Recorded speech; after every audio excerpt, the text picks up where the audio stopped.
Yes, and sound lost me too. Yep, I'm live. Can everyone hear me all right? Yeah. Thank you all for being here today. Today is Millions Missing, where we honor the millions of people missing from their lives due to MECFS and long COVID. My name is Laurie Jones. I'm the Executive Director of MEACTION. We are having a live stream press conference at the moment, so we have press from around the world watching this live stream right now, and we also have people living with ME and long COVID from all around the world watching today. Many people couldn't come here today, and of course we are remembering the people that we have lost, and we're also remembering the people and honoring the people that are too severe to leave their homes. And of course we're fighting for everyone in this entire community, but we particularly are thinking of those individuals today. We are going to have several speakers today from different walks of life that have meant a lot to the cause and the mission. And I'm really grateful for all of them speaking today. So to get us started, we are going to have Joe Sue come up.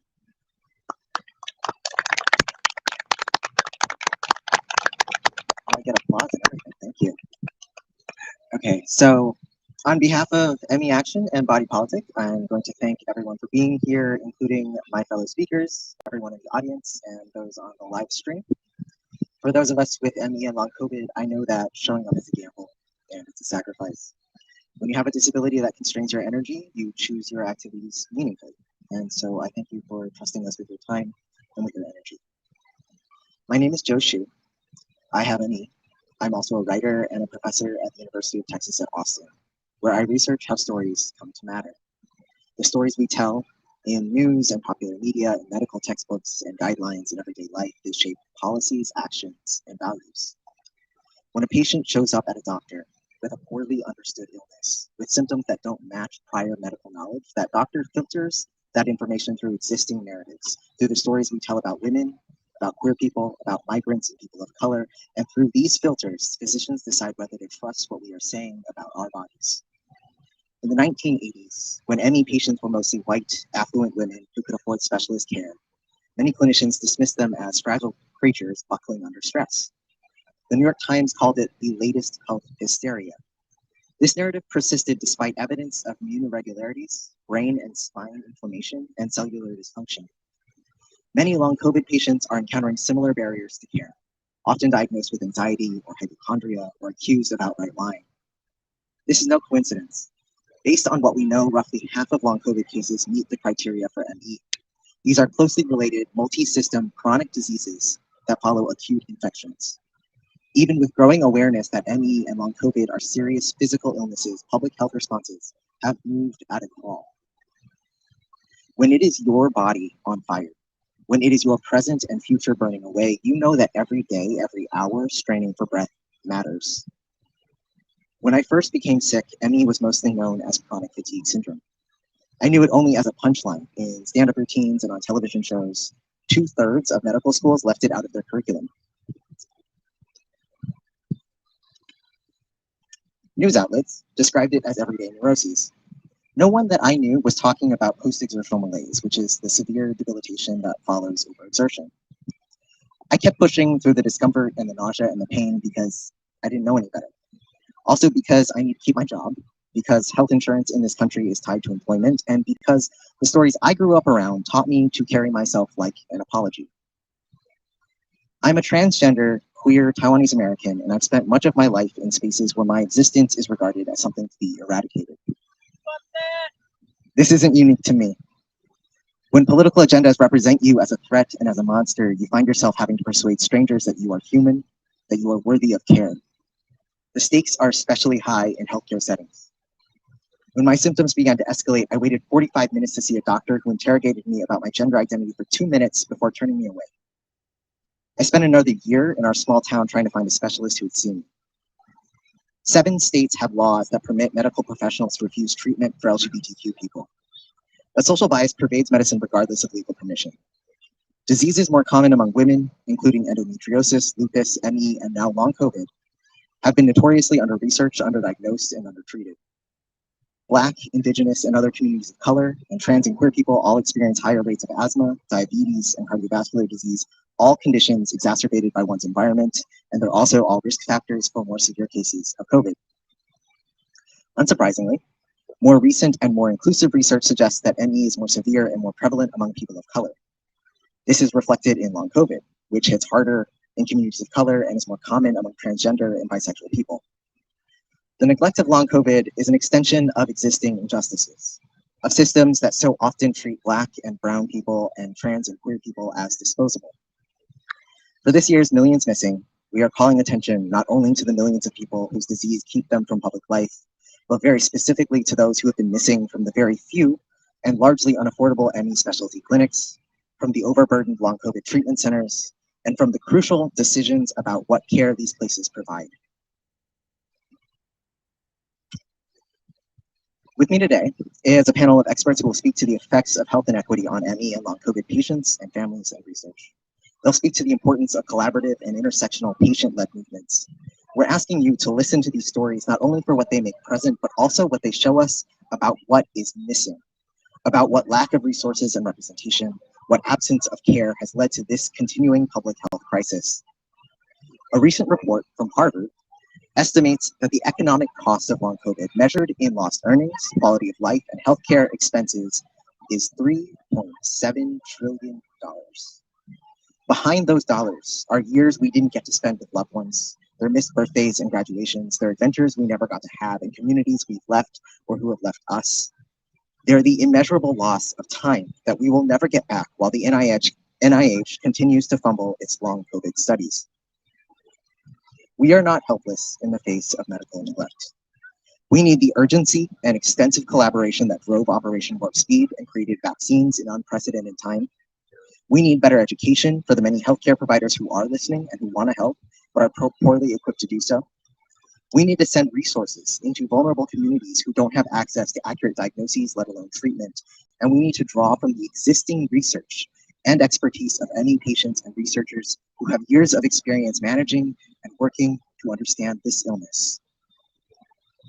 We need those who are well, by which I mean those who are just not yet sick, to respond with the alarm already screaming through our bodies.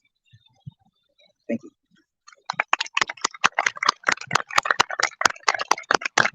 Thank you very much, Joe. I would like to turn everyone's attention to the beds behind us. And as our sign language interpreters trade out, I just also want to give a special thanks to them for being here today and making our event more accessible. The beds behind us, the pillowcases, are all designed by people with ME, long COVID, caregivers, and friends from around the globe. We have pillowcases from Australia, from Italy, from the UK, and from most states. We're so grateful to be able to represent people's stories here today through the pillowcases and the symbolism of the beds behind us.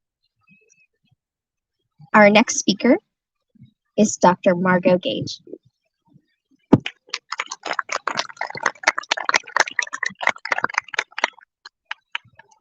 Hello, everyone. Thank you for taking the time to come here today and listen to us share our experience, strength, and hope in such an important matter. My name is Dr. Margot Gage, and I'm a social epidemiologist and associate professor at Lamar University. And that's a small rural town in Southeast Texas. So I want to start out by saying that I don't like to fly, and especially not during COVID. Where COVID is still here and people are still dying every day from COVID. But when MEACTION asked me to come out and be a part of this event to highlight to be part of this demonstration, to highlight the millions of people with chronic illnesses who suffer from the lack of governmental investments and societal support, I felt it was worth the risk to be part of this historical moment for disability awareness. So it's really sunny out here. It's hard for me to see my notes, but I'm going to use my hat as a shield. I am now part of the growing group of people who struggle daily with a chronic illness. According to CDC, 6 out of the 10 adults have a chronic illness in the US. So the probability is high that one of those cots that a part of this demonstration could very well represent your son, daughter, your spouse, or even you one day. Before the pandemic, I was a healthy, non-smoking person who ran daily. I never imagined that I would be speaking at a disability awareness demonstration, advocating for myself and also for the ones who are not as lucky as me because they cannot even leave their home. I contracted COVID-19 in March of 2020. I was on the last international flights from Amsterdam to Houston before shutdown. Thank you. Roughly 10 days after that flight, I became the sickest I've ever been in my life. I'm lucky to be alive today because COVID-19 almost killed me several times. When I was in severe respiratory distress, I told my husband that you can't take me to the local rural hospital. He asked me, could I make the 1-hour drive to the academic hospital? And I told him, if you don't take me there, I won't walk out of that hospital alive because there's no way that they're going to be able to treat me well. I'll take my chance on that drive because living in a rural community, we don't get the best hospital care. And I knew that, and I didn't want to take that risk. So according to the CDC, rural Americans face numerous health disparities compared with their urban counterparts. Rural Americans are more likely to die from heart disease, cancer, unintentional injury, chronic lower respiratory disease, and stroke as compared to their urban counterparts. Months later, after getting sick with COVID, I spoke with a travel nurse who worked at one of the local rural hospitals in my area, and he shared with me that at the beginning of the pandemic, the hospital had a 100% fatality rate for everyone that had been vented. So that would have been me. That would have been my fate. So I'm really lucky and very happy to be here today. It's been over 3 years, and I'm still not 100% recovered. Today I look healthy, but what you cannot see is that I wake up every day in pain. I have several health complaints. My energy level is very much that like a mobile phone. As soon as I wake up, it starts depleting rapidly. Something like this today, standing out here in the sun, there's no way I could have done this in 2021, 2020, 2021, or 2022. Just not possible. If I do too much, and that's too much for an unhealthy person, not what I used to be, it'll take me several days or weeks to recover. So after this, for example, I have to go back till I have to rest. Tomorrow, I'm not sure if I'm going to be able to get up and walk about. So what I have is an invisible disability. I'm sick, but you can't see it like a visible disability as if I was in a wheelchair. So in the beginning, during my really bad days, light and sound hurt. The laughter and energy of my 2 daughters who are over there, right over there, it hurts. I could barely walk to the kitchen, the few steps from my bedroom to my kitchen, and by the time I got to the kitchen, I would forget what I was there for. And just moving my big toe was really exhausting. So what I do know is that I'm slowly but surely getting better. My year 3 has been my best year since getting sick, and I know that I'm one of the lucky ones. I'm not missing like so many of the others. And I need everyone to remember back to 3 years ago. In the town where I live and work, talking about COVID was taboo. Getting a test was incredibly difficult. Doctors were underprepared and had no clue about the diversity of how COVID-19 manifests. Because I never had fever, I never tested positive. Doctors didn't know what to do with me. In their mind, CDC said fever, persistent dry cough, and respiratory problems. I had only 2 of the 3 in the beginning. And that was puzzling for the doctors because my symptoms didn't adhere to CDC guidelines, which we all know now changed as the pandemic progressed. But at that time, no one, including doctors, knew anything. And I was eventually pegged with my breathing issues being caused by anxiety. The reason that I decided to speak up about my situation is because I'm an after woman, irrespective of color, coming on social media, crying about the fact that doctors were not believing them about their symptoms and about their lingering symptoms of COVID-19.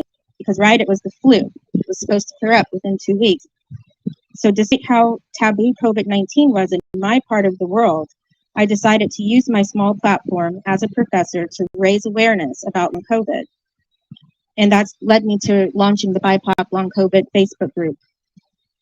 So I speak extensively about my horrific COVID-19 experience in a TEDx talk, but one of the worst aspects of my horrific experience that I would like to point out today is the medical gaslighting that I and so many other long COVID patients and people with chronic illness have experienced. Medical gaslighting does not happen to everyone equally. It occurs often to women, most often to women, and even more so to people of color. For illnesses where there is no clear test to ascertain if a person has the illness, medical gaslighting is a common occurrence. Doctors tend to dismiss patient's symptom as psychological rather than physiological, which leads to devaluing the patient. And I experienced that over and over again for the past 3 years. Even with my credentials, I was treated like a child in these treatment rooms. People with MECFS have been reporting this problem for decades, and government, society, and medical schools have often turned a deaf ear. 63% of women from the BIPOC long COVID study report not being believed by doctors. It is important to remember that people with long COVID and MECFS have damage to their body that can cause unbearable pain, even if medical tests or blood tests are not picking it up. The pandemic showed the world that we need to improve how medical doctors are trained. Medical gaslighting is a consistent pattern happening around the world. The White House press secretary spoke about long COVID a few days ago, and she reported that the White House plans to set up an office for Project NextGen to support the new generation of tools. It's imperative that these efforts, along with future scientific research, builds on the existing MECFS research and includes patients as an integral part of the leadership team. We also need to urge the medical school system to step forward and recognize that social determinants of health needs to be incorporated into the curriculum and should also include how to recognize and deal with bias in healthcare. If we do this, both patients and doctors will benefit from this collaborative process. And I want to leave you with this today, that people like me with chronic illnesses need you to see us, believe us, and trust us. Thank you.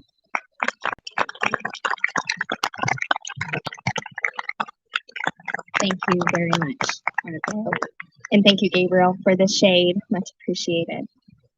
Next, we have my coworker and my friend, our Director of Scientific and Medical Outreach, Jamie Saltzer.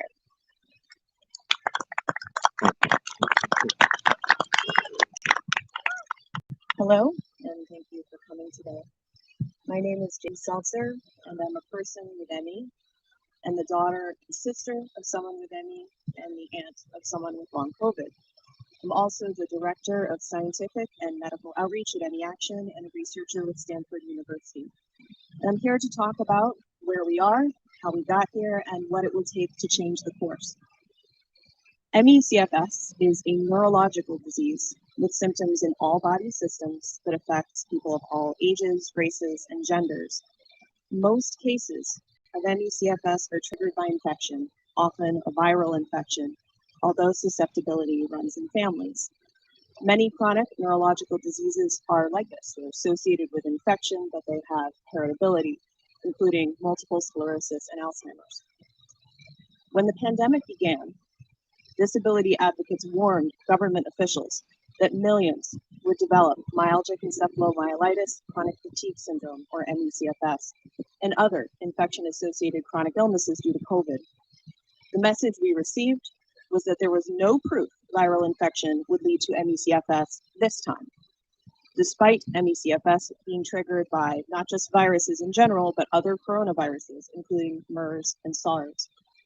We ignored the lessons of the past. Now we are paying the price.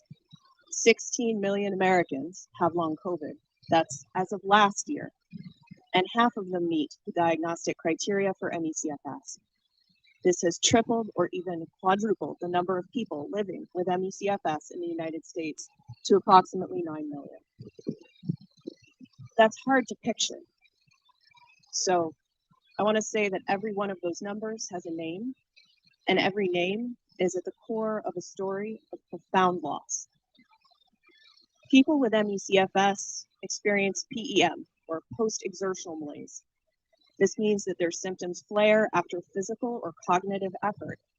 Even someone with minor to moderate ME experiencing a flare like this might have trouble moving around their house, communicating, or even turning over in bed. People with very minor ME may be able to push through a work week, only to spend their whole weekend in bed recovering. Most have onset in their 20s to their 40s, so people are cut down in the prime of their life. People with ME are profoundly disabled on average. 25%, or 1 of 4, are housebound or bedbound, and only approximately 13% are able to work full-time. People with the most severe ME are entirely bedbound and unable to communicate or digest their food. They spend their lives in darkened rooms. Now, there has been a lot of misinformation and disinformation around the pandemic, so I want to emphasize that chronic illnesses associated with viral infection, they're common, not rare. For example, 10 to 12% of people with the virus that causes mono go on to develop chronic symptoms. It's debilitating, not mild. We anticipated it. It's not novel or unusual. These diseases are underfunded by the NIH to the tune of we would have to increase funding 20 some odd times in order to meet disease burden, a measure of how sick the individual is and how many people are sick. It is under-researched and researched by people without expertise. Long COVID, original researchers were often in cardio or pulmonary and not experts in infection-associated chronic illness. And people with infection-associated chronic illness were explicitly excluded from NIH-funded studies. And it's also underserved. There are few expert clinicians. It's not taught in medical school, and diagnosis and treatment is even harder for marginalized people to access. But these are problems that have objective solutions. National initiatives for clinical education in infection-associated chronic illness, social support for the millions disabled by long COVID and MECFS, research funding for MECFS and infection-associated chronic illness commensurate to its disease burden, centering people with lived experience in research efforts and people with decades of experience in these diseases. For too long, those with the most experience have been excluded from our most important national conversations about COVID and long COVID. We're pushing uphill because disability is countercultural. In our bodies, we carry the message that there is no regimen of right foods, right exercise, right thinking, no common sense quick fix for this widespread, international, multiracial, multicultural issue. Rather, we need to build a scientific, clinical, and social structure that differs not just a little from the current state of things, but to take the kind of care of one another that is nothing less than revolutionary.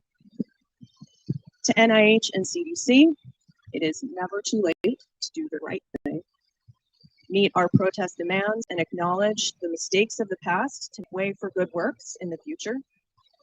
It breaks my heart to know that we could have been better prepared, that our inaction has ruined lives and ended others.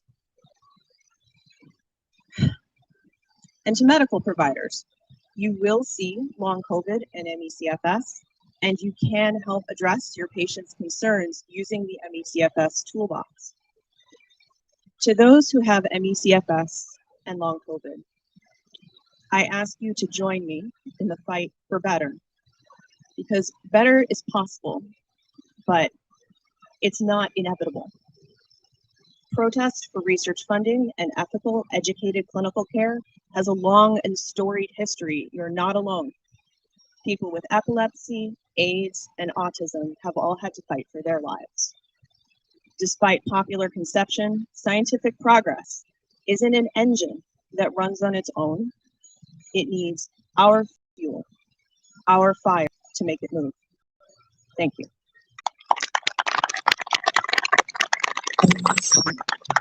Sorry about that. Thank you so much, Jamie. I do acknowledge how hot it is. There is some water on the picnic blanket. That's the word I was looking for. The picnic table blanket right there if people need anything. And if one of the volunteers wants to raise their hand, if you need water, please let them know because we don't want anyone to be overheated. We are doing this in the extreme heat today because we get to be in this iconic place.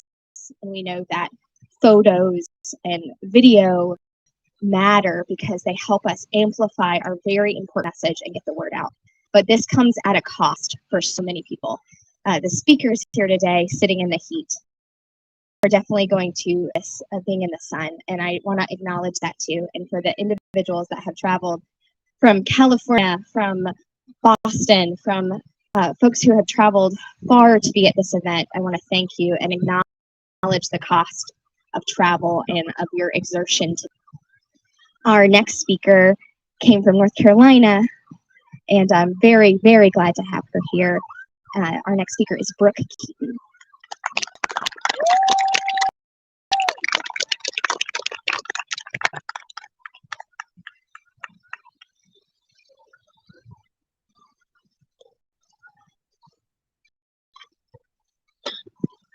Good afternoon, everyone. My name is Brooke Keaton. I'm a COVID long hauler. I was born and raised here in South DC, so it's good to be back home. Some of my families came from spending time with my family down here on all the museums and everything. I'm in Charlotte with my husband Jared and our two beautiful daughters, Jaren and Bria.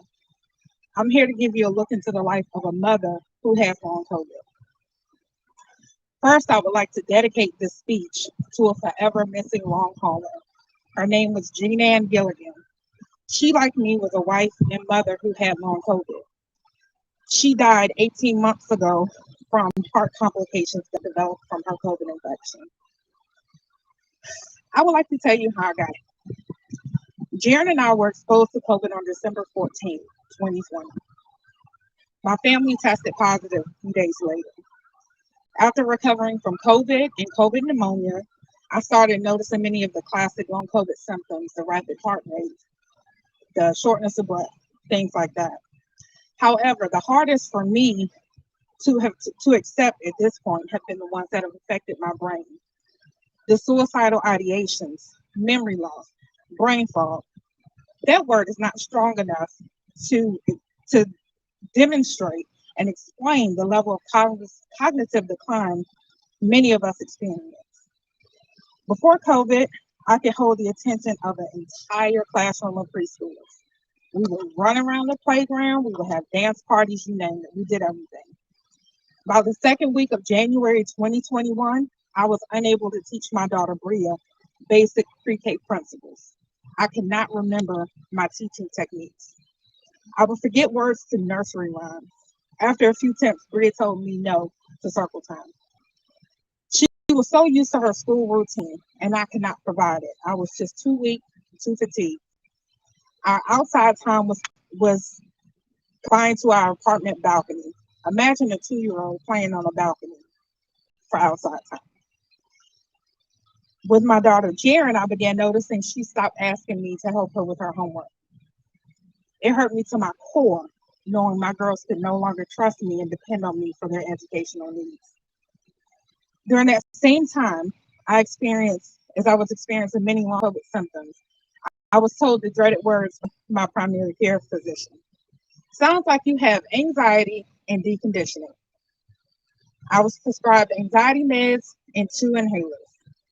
At a later appointment, as I cried my eyes out, I was told, Brooke, you sound depressed. Let's add an antidepressant. I thought to myself, am I dealing with that medical gaslighting that's experienced by so many Black women? It was at that moment I thought, I want to die, either from long COVID or by my own hand. Excuse me. My husband and daughters did not deserve a ghost of a wife and mother. That same day, I called my sister, who's here today, my sister Rita, who lives in Northern Virginia, and asked her to come get my baby. Sorry, y'all. I could not be what they needed at that time. try to imagine the mom guilt I felt when they pulled off.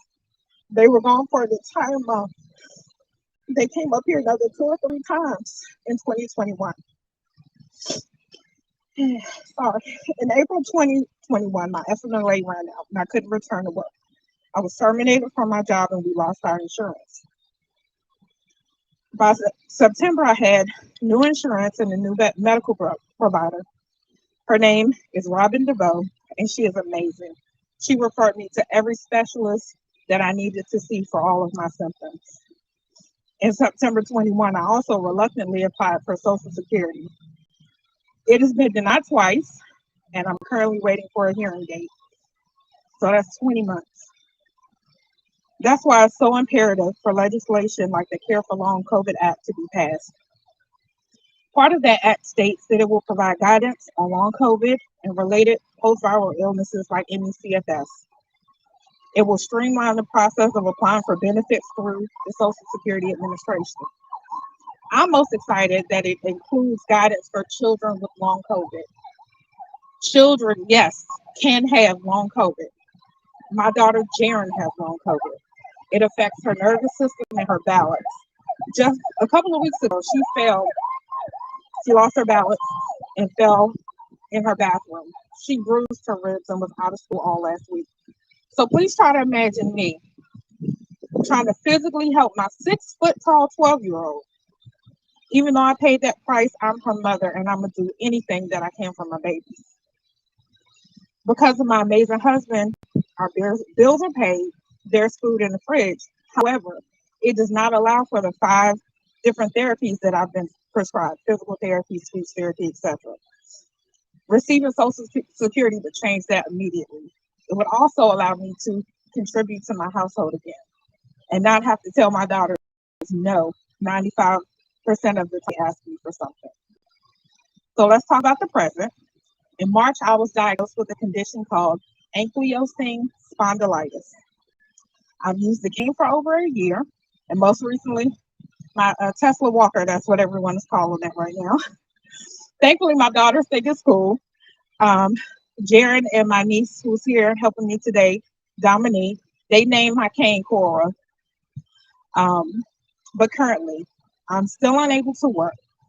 I still continue to struggle with all daily activities. I still feel like a subpar wife and mother. And I still wonder how long millions like myself will remain missing from society. Thank you.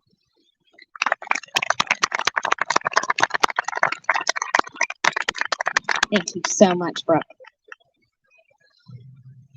Our coworkers who are monitoring the live stream and the chats, there's an enormous amount of love coming in, of support, and people having similar experiences, and sending a lot of love to all of the speakers and to everyone here. Keats, one of our volunteers, Keats, is running out to get more water, so we should have a lot more when she returns. So thank you for your patience on that. And if you need anything in the meantime, please raise your hand and we'll try to address it as best as we can. This next speaker is an activist and has come out for our last Millions Missing. We're so glad to have him back. This is Gabriel San Emeterio.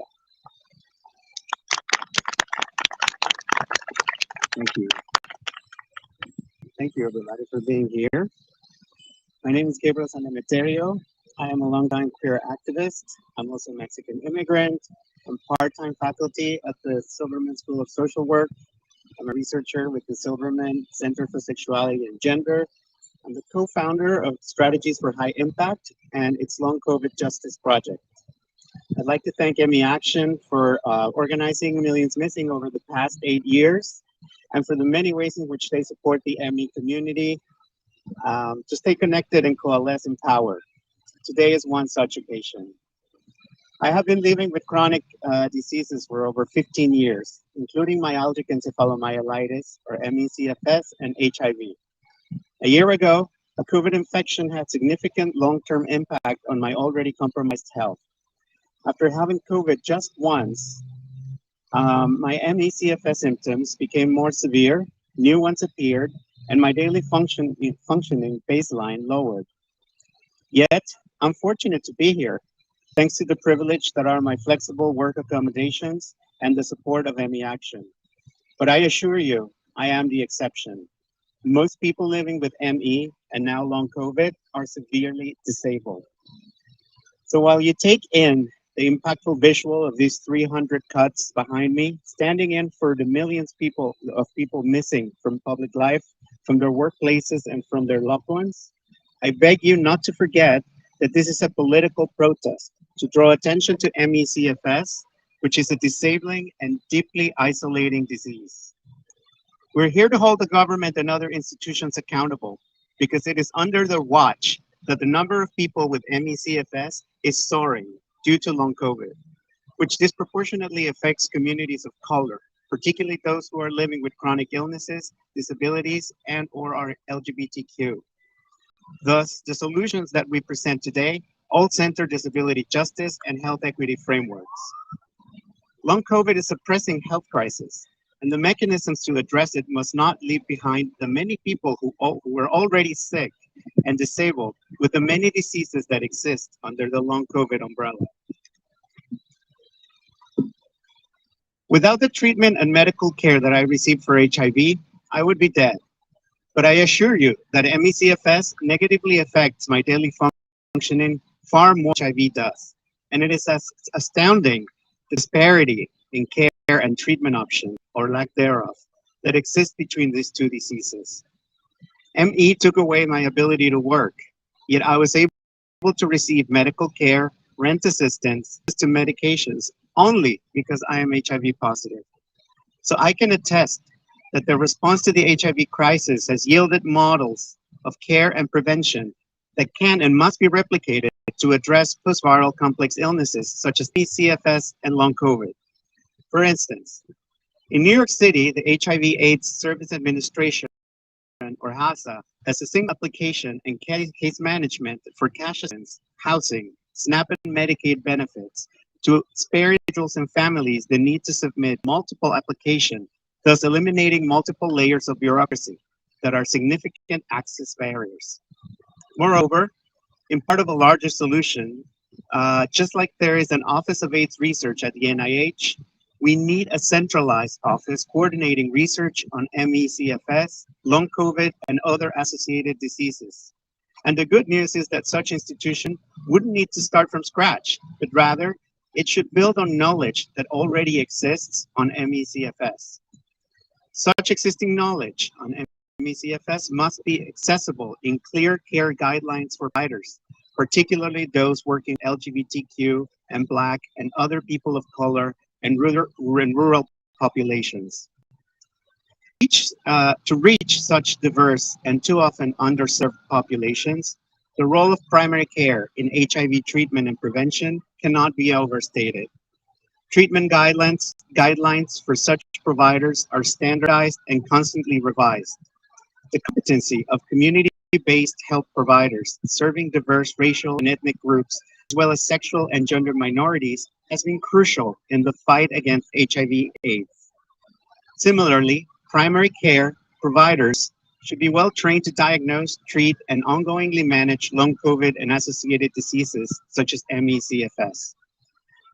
Crucial to keep people engaged in care and ensure adherence to treatment are the National AIDS Drugs Assistance Programs, or ADA, which provide medications for HIV and comorbidities, as well as HIV-related healthcare and services for people who are uninsured or are underinsured. We urgently need FDA-approved treatments and ADA-like programs for long COVID and associated diseases, such as MECFS. For HIV, such care is largely funded by the Ryan White Comprehensive AIDS Resources Act, which in 1990 was a part of a congressional emergency response to the HIV/AIDS crisis, and has been reapproved and updated over the past 33 years. Today, it provides $2 billion in funding for HIV prevention and care. Congress must approve long-term, large-scale funding like the Ryan White Care Act for long COVID and associated diseases. The effectiveness of the HIV response is directly related to the meaningful involvement of people most affected, or MIPA principles, which can be summed up as nothing about us without us. Institutional accountability to the patient community is imperative. Consequently, patients must be leading the charge on research, including deciding how the research funding is allocated and which clinical trials to prioritize. Patients must also inform the creation of culturally appropriate programs and service provision with a focus on racial and gender equity. I am here today to support the millions missing of people with long COVID and who now face MECFS and other conditions that are life-threatening and even life-changing and even life-threatening. Pandemics are chronic, and people who survive acute COVID deserve resources, treatment, and care just as much as we deserve these things to live with HIV decades after contracting the virus. Today, we demand that the government and philanthropy take meaningful action on our solutions. We demand justice for people with ME. We demand long COVID justice now. Thank you.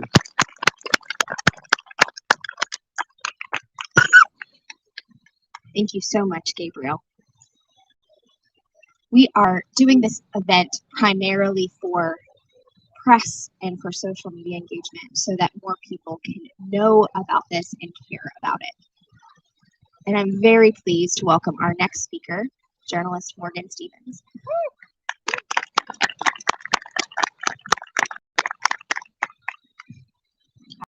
Hi, everybody. Thank you all for being here. Just want to make sure my papers don't fly, so I'm gonna set my phone.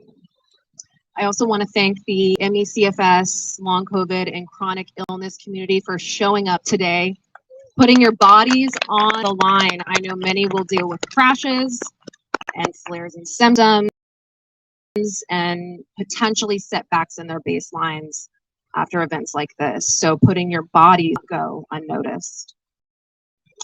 In November of 2020, I got sick and I never got better. My family and I contracted COVID-19 during the second wave of the pandemic in rural North Carolina. My acute illness was mild, but 4 weeks later, I was rendered completely debilitated. I was unable to feed myself. I couldn't communicate or speak clearly. I had tremors, constant vertigo, and had to have the assistance of my parents or my husband to walk.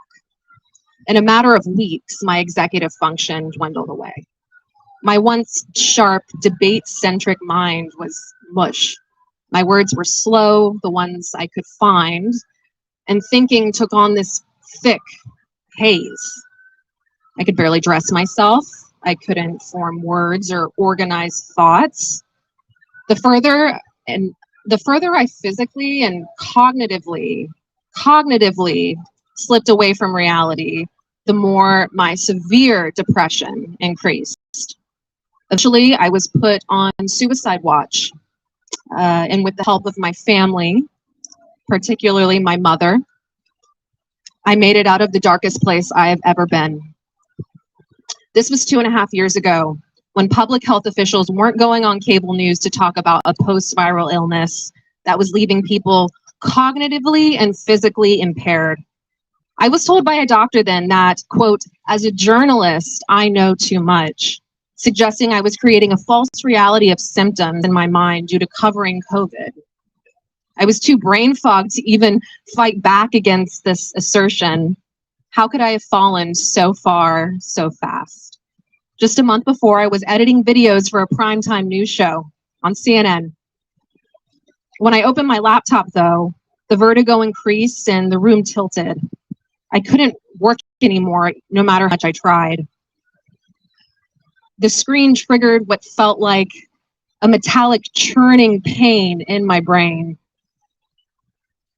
I tried to walk myself through what I knew how to do before it was so easy, but I could not do it. In fact, I could barely put the thoughts together to hold myself up, look into the fridge, pull out the ingredients to make myself a meal, and live independently. This was not because I knew too much. This was not because I had conjured up an illness based on what a doctor deemed was my anxiety about the pandemic. This was the actual consequences of the pandemic. This was, and still is, long COVID. We became sick from their failed policies, and then we were forced to rely on them for support, and we were failed.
As a journalist and as a patient, I do know too much. I know firsthand the trauma, pain, and anguish this illness inflicts. My plans to work full-time, simply exercise, or have a child have been altered. My family's finances are strained. If it weren't for my husband, I honestly don't know where I would be. I know that if you get it, there is not a single FDA-approved treatment. Not a single FDA-approved treatment.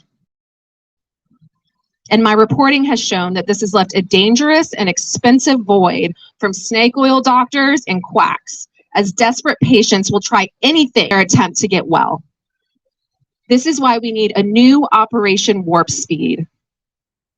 We need it from the Biden administration now to advance treatment. See, I understand the suffering is so immense that each Groundhog's Day of telling yourself, just make it through today, is no real way to live.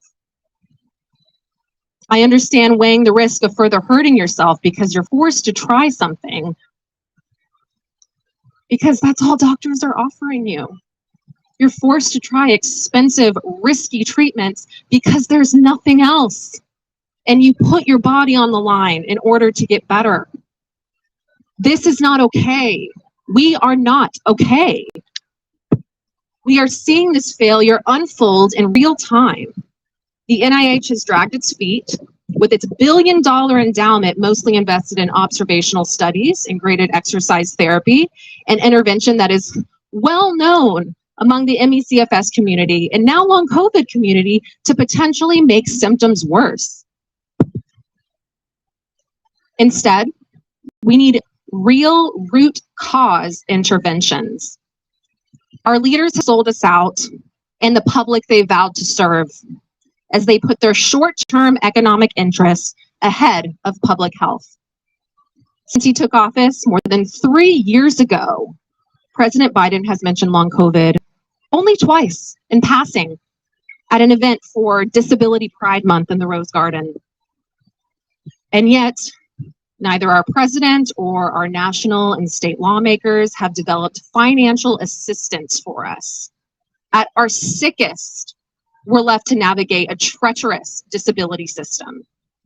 In fact, my latest reporting showed how those with long COVID are waiting years, and even through their illness, are having to wade through a bureaucratic, broken disability system. They are going broke from being unable to work and tacking on massive medical debt and trying to get better. Most have been laid off, myself included. And with health insurance tied to employment in the US, they've lost their health insurance when they need it the most. The weight of it is overwhelming. And I am angry. I am angry at our leaders for politicizing a pandemic, getting people sick and then abandoning them. I am angry that I am a living casualty. My life, full of promise, energy, vibrancy, has been overshadowed by money and power. And I am too sick to fight the way I know I can. We're all too sick. And we will not be silent. Our leaders may want the pandemic to disappear, to be something whispered and shameful, as so it doesn't hurt their bottom lines. But we know better. We know what post-viral illness is. The chokehold it takes on us and our families. And we demand better. I've had to push and push and push while ill to get stories about long COVID out to the public. It saddens me that once my pitches for long COVID were approved, it was like fighting tooth and nail to report the story the way I knew was the truth. It saddens me that colleagues and those I looked up to hopped on the bandwagon of get back to workism at all costs. We need more journalists with courage and curiosity to push this story forward. I think about who I was before long COVID. I want to tell the girl who just graduated, starting her career, that I miss her. I miss her vibrancy and her brilliance. I miss her energy and her fast-paced walk, like she knew she had somewhere to go. But I am here now. My path has changed. My life has changed. I am still sick and still fighting. And I am with you all, demanding better, demanding help to get us all better. Before I leave, I want to acknowledge those in the shadows, the many long haulers who haven't been public out of fear of losing income, jobs, or their reputation. They fear they won't be believed or supported by employers, friends, even family. I speak to some on a weekly basis. They are suffering just as much as we are, but will not be open about having long COVID due to the stigma that it still holds, sadly.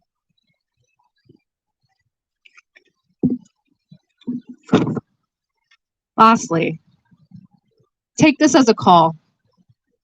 We want to work together with lawmakers, with the Biden administration. If only they'll listen, sit with us, hear our stories, policy suggestions, and medical needs. We are ready. We have grown too big to ignore, and we will not be silenced. Thank you.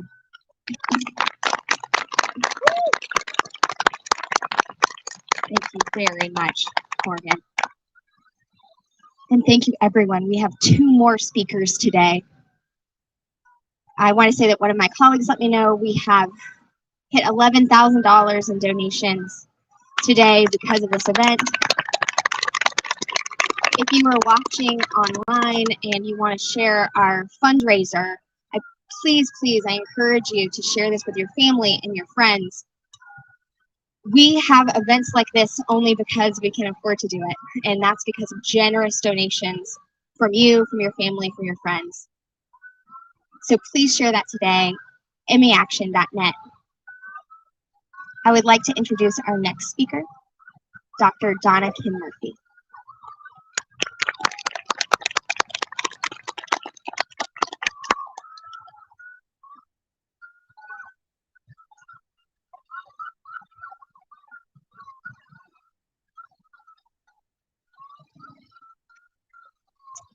While we can be exceptionally narrow in how we view our own struggles in patient communities, a broader understanding of how society deals with dis-ease will help us to grow our networks of mutual aid and movements to transform the systems that erase anyone with chronic, transient, intermittent, and progressive disability. That is every last one of us, y'all. Many of us who have had long COVID are being diagnosed with MECS or experiencing significant symptom overlap. While I have not been diagnosed with MECFS, the similarities are striking, not only in terms of mechanisms of disease, but in terms of chronicity, disability, and erasure. If we pay attention, if we use the pandemic as a portal, as Arundhati Roy suggested when it began, these and other stigmatized illnesses that have by necessity generated patient-led movements create a window of opportunity to re-examine who we have centered and who we have marginalized in the systems that we have created or of which we have become complicit, and to choose differently this time. In my late teens, studying the history of science, I started thinking about how science is socially constructed, about the subject and the object in science, and about whose ways of knowing were regarded as valid. Who gets to frame the scientific questions?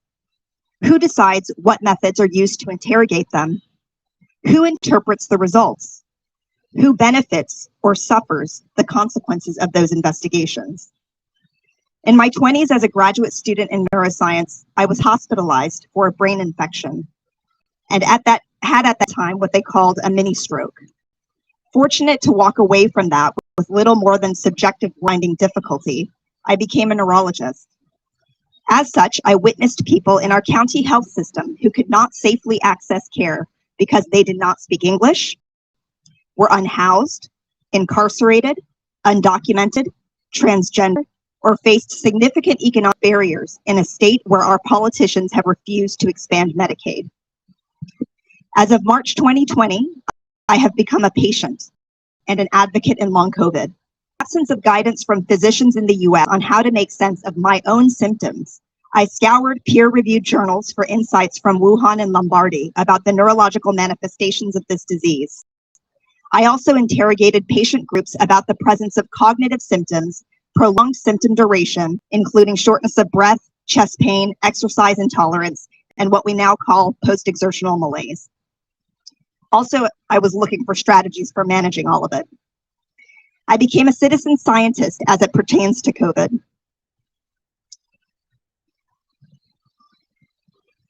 I consumed everything that I could, from published papers to the convergence of experience among patients. I have since collaborated on the Long COVID Survival Guide, served in an advisory capacity on metrics for patient-centered research, and helped in grant making on long COVID. I share these details because it helps me to understand how we know what we know as a source of expertise.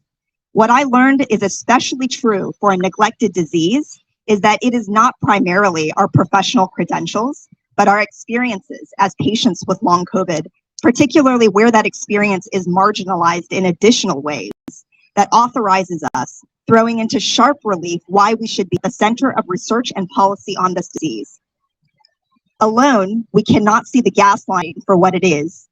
There are people in our lives who fail to validate our suffering with our most intimate disclosures, perhaps because they fail themselves in advocating for their own needs in their moments of vulnerability, perhaps because they are anxious to be without answers. And there are people with perverse incentives to polarize, to grow their influence in the public sphere. Long COVID and MECFS are real. Together, we realize what challenges we have in common. The frustrating lack of a diagnostic for long COVID to justify to our friends, families, coworkers, and ourselves why we aren't showing up in our lives as we were before. The economic burden of extensive medical workup to rule out treatable conditions and of being out of work due to long COVID. The emotional toll of the neuropsychiatric symptoms of long COVID that rewrites our stories of self, whom we are becoming, and what dreams seem to vanish with our new limitations. Together, we can validate, support, and transform. We realize that this is not the first time a prolonged post-infectious illness has stood to challenge the systems that conspire to keep us toiling, unable to rest without social judgment, denying us accommodations that might allow us to continue to live purpose-filled lives. We look to the work of patients and caregivers living with MECFS and HIV, and other chronic illness communities. We offer each other emotional and practical support and counsel. We organize around principles of mutual aid and transform health and social policies that exclude so many. We are experts in our own bodies and consult with others to triangulate on more generalizable truths that allow us to research and intervene. The cracks in systems can be ignored until they start swallowing more and more of us whole. From societal notions about the relationship between work and worth, to the workplace and governmental codification of extractive practices that focus not on thriving, but on the quickest path to business as usual, we feel trapped. This oppressive weight burdens patients with MECFS and long COVID, as well as others marginalized beyond their patient identities, the most. But we are a mirror. It is true that marginalized populations are less likely to get access to diagnosis, care, and treatments. This is unjust and unacceptable. It is also true that possibilities for healing expand when we see the opportunity in these challenges to connect and support each other, to demand collectively that our concerns, as we articulate them directly and not through surrogates, drive research and how institutional policies respond to our needs, that we become the authors of our own destinies. When we transform the conditions of our own suffering, those conditions will be transformed for others too.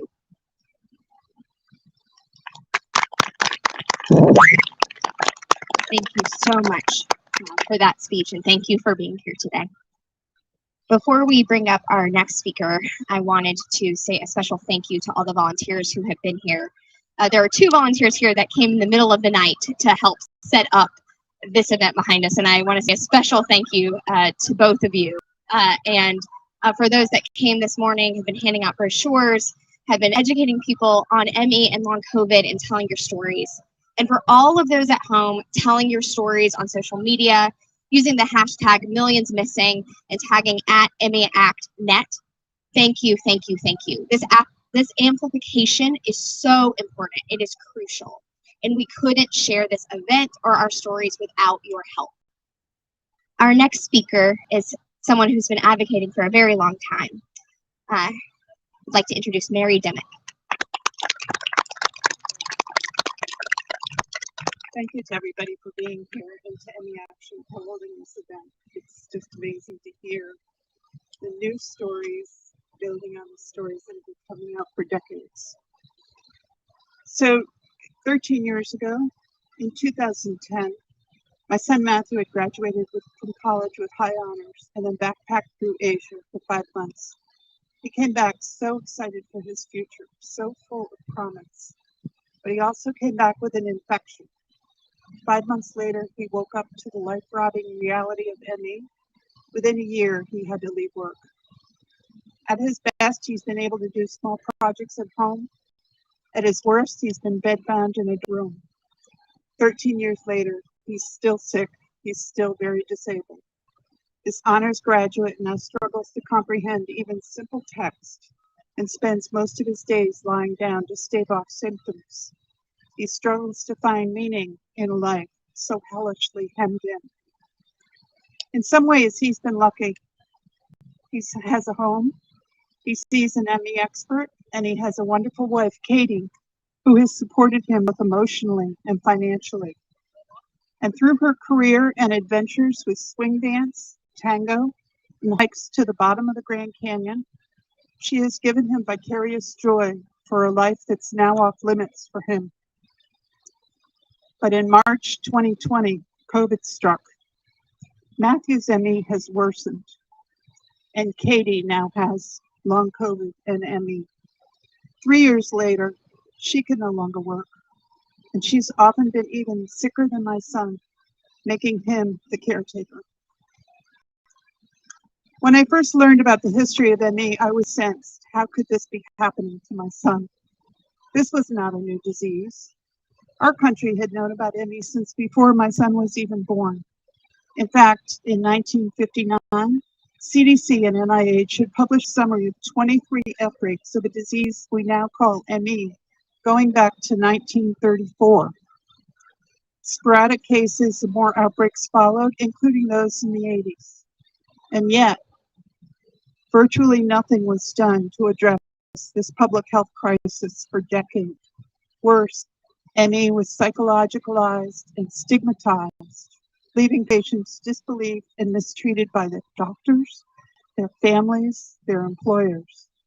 In my son's case, he was told he was just depressed or deconditioned, refused care unless he exercised, even when he said that made him crash, grilled on why he wanted to go on disability as though it was a choice and a preference, and offered no treatments.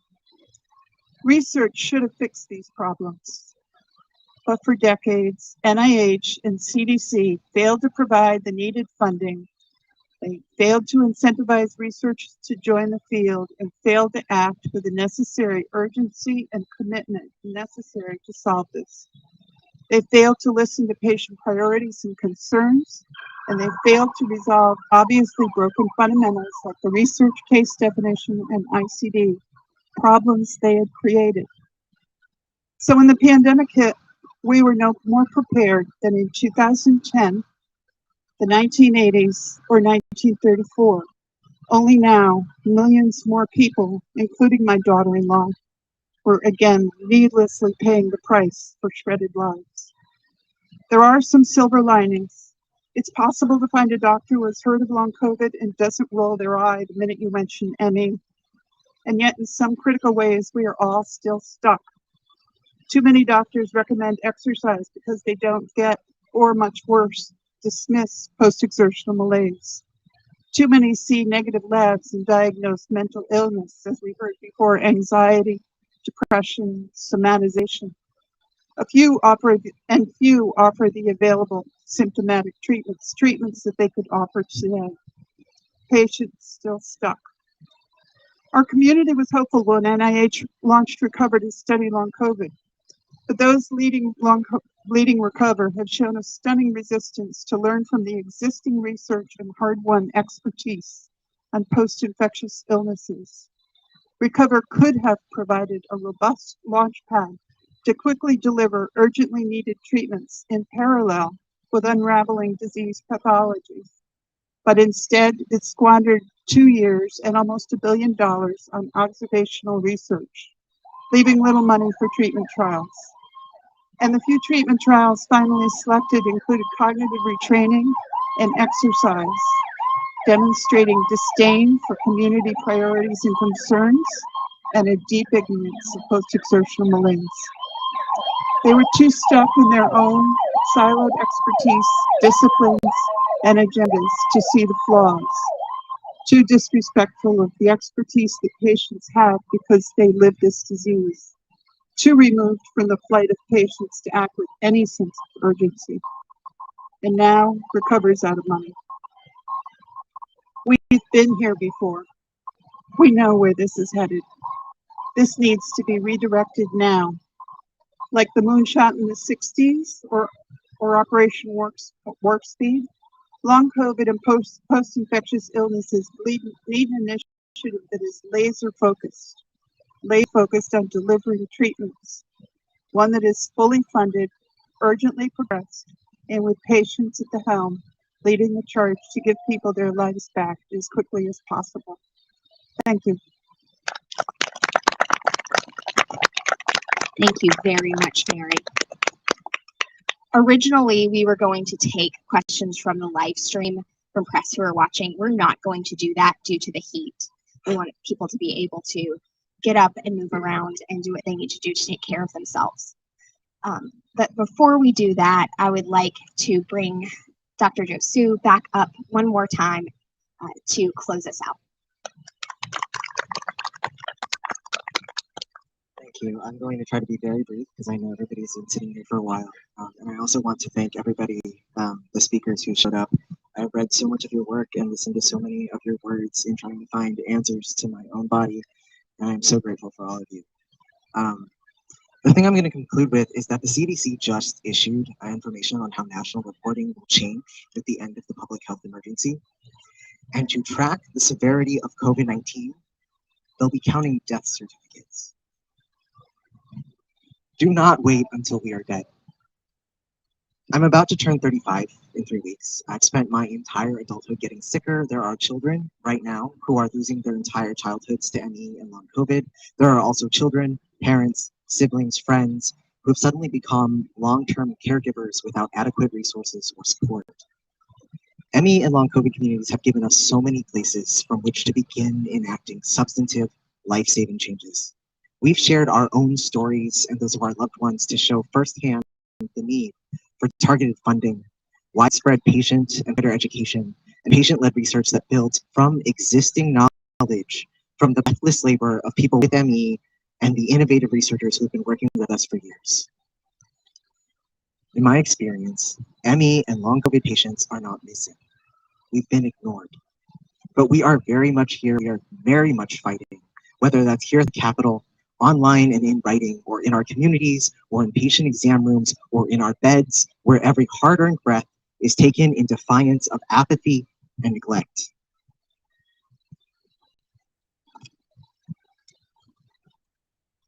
COVID-19 has revealed how much our well-being depends on one another. An airborne virus places our health in the hands of those in our workplaces, our classrooms, our grocery stores, our subway cars, and hospitals. The impact of this pandemic has fallen hard onto vulnerable communities, but we are collectively responsible for the decisions that got us into this crisis, and we need a collective response to get out. Thank you.